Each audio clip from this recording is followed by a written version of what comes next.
জয় মা কামাখ্যা। আমি শ্রী মোহনানন্দ মহারাজ, মা কামাখ্যা তন্ত্র সাধক। আজ আমি আলোচনা করব বাস্তু দোষ। বাস্তু দোষ মুক্তির জন্য কি করবেন। বাস্তু যাতে দোষমুক্ত না হয় তার জন্য কিছু নিয়ম নিয়ে আমি আলোচনা করছি।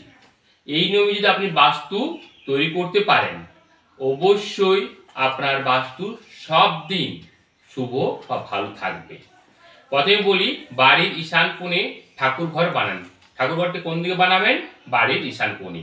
পূর্ব বা উত্তর দিকে মুখ করে পূজা করতে বসুন, অথবা বাড়ির ঈশান কোণ ফাঁকা রাখুন।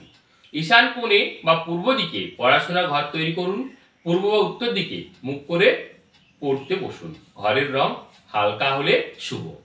ঠাকুর ঘরে চন্দনে ধূপ ব্যবহার করুন।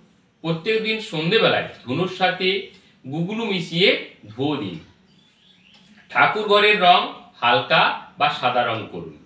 বাড়ির পূর্ব দিক ঢালু রাখুন। বাড়ির পূর্ব দিক একটু ঢালু রাখুন। অগ্নিকোণে রান্নাঘর রাখুন। পূর্ব বা দক্ষিণ দিকে মুখ করে রান্না করুন। দক্ষিণ দিকে ভাড়ার ঘর রাখুন। দক্ষিণ দিকে স্টোর রুম করতে পারেন। এছাড়া বাড়ির ভারী জিনিসগুলি নৈঋত কোণে রাখুন। বাড়ির প্রধান কর্তার ঘর নৈঋত কোণে রাখুন। স্বামী স্ত্রীর ঘর নৈঋত কোণে রাখতে পারেন। পশ্চিম দিকে খাবার ঘর ডাইনিং রুম করতে পারেন। বিবাহযোগ্য মেয়ের শোবার ঘর বায়ু কোণে করুন। অতিথি থাকার ঘর বায়ু কোণে তৈরি করুন। এছাড়া শৌচালয় ও বাড়ির ব্রহ্মস্থান, শৌচালয় তৈরি করুন বাড়ির বায়ু কোণে। বাড়ির ব্রহ্মস্থান অবশ্যই ফাঁকা রাখবেন। বাড়ির যে ব্রহ্মস্থান রইবে সেটা অবশ্যই ফাঁকা থাকবে।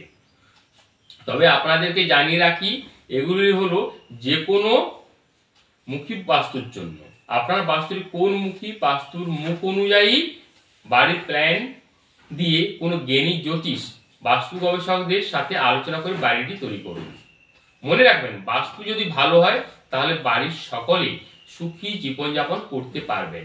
আমি আরবার বলেছি, আমি যে বাস্তু দোষ মুক্তির জন্য উপায় যে আলোচনা করলাম, এটি বাস্তু তৈরি করার আগে এবং আপনার বাড়ির দরজা, আপনার বাড়ির প্রধান দরজা যে কোনো মুখী হতে পারে, এটা সবার ক্ষেত্রে।